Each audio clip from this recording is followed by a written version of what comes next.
Kasi ano po bang sitwasyon dito simula po kahapon hanggang ngayon? Meron na po bang nangyari untoward incident po ba, sir? Paano ba, sir? Isang magandang hapon po sa atin lahat. Ako po si Lieutenant Colonel Rexon Layog, ang Station Commander ng Santa Cruz Police Station. Mula po kahapon hanggang ngayon, wala po tayong nare-record na mga uri ng krimen. Mga gamit na nipapasok tulad ng alak, sigarilyo, ano kasi meron ba? So far po, mula kahapon, may nakumpiska po tayong 54 na sa sigarilyo. Doon naman po sa soft object, yung mga gunting, dalawa lang po. Doon po sa flammable material, 7.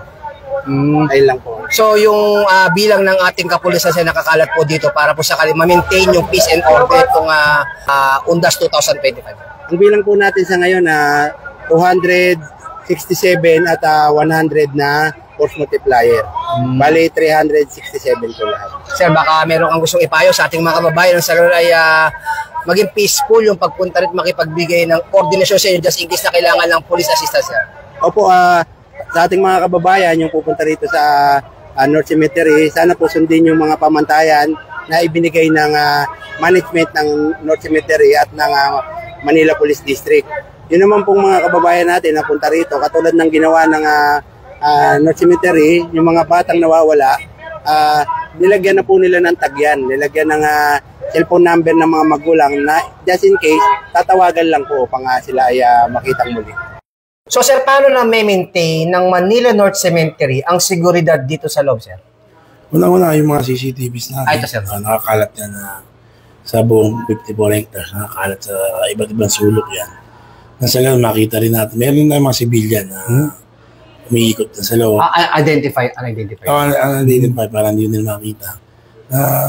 Nagugulat na lang sila. Nandiyan na yung mga tao natin kagad. May mga insidente kami na nakaubad na damit. Pero nakuha namin kagad yung mga nakaubad na damit. So, ano po meaning ng mga kulay blue na mga ganyan? Ito yung mga tao. Nadidetect niya yung mga tao.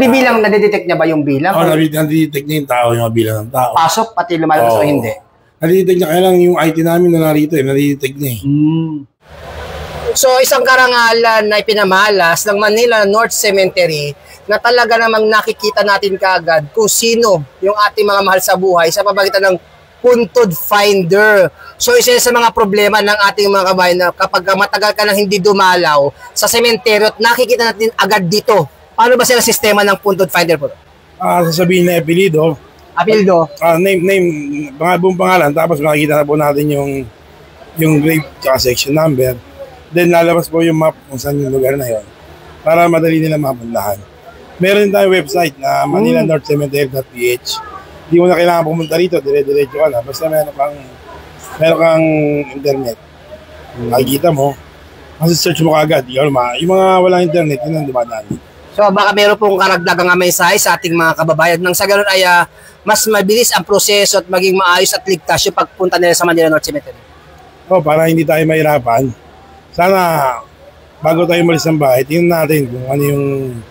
Una, meron kaming live dito, makita yung sitwasyon kung maraming tao sa loob at labas ng sementeryo.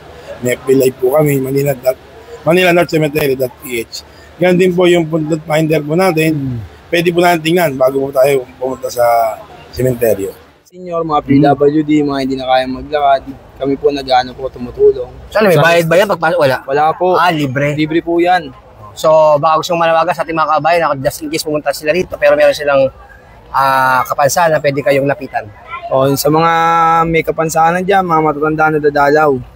Andito kami, libre, nag-aatid ng mga serbisyong libre. Kami yung Batang Norte Prescale yun. Nag-aatid po kami ng libre serbisyo para sa matatanda.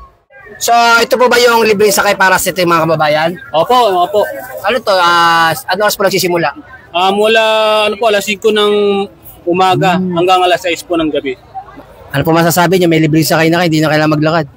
Salamat kay Mayor Yorme kasi hindi na kayo mapagod maglakad. Malayo kasi sa dulo pa. Taga saan po kayo? Sa Quezon City. Salamat sa mga kapulisan sa kanilang pagbabantay. Mula po dito sa Manila North Cemetery at saka na po ng aming Force Commander ng Regional Mobile Force Battalion ng NCRPO, Police Colonel Celso M. Rodriguez. At syempre, ang aming Regional Director ng NCRPO na walang iba kundi si Police Major General Anthony Birin. Ako po ang inyong Police News Network Correspondent kasama si Patrolman Murguia. alagad ng batas, tagapagtaguyod ng balitang pulis. Police News Network, alagad ng batas, tagapagtaguyod ng balitang pulis, sandigan ng mamamayan, patnubay ng katotohanan.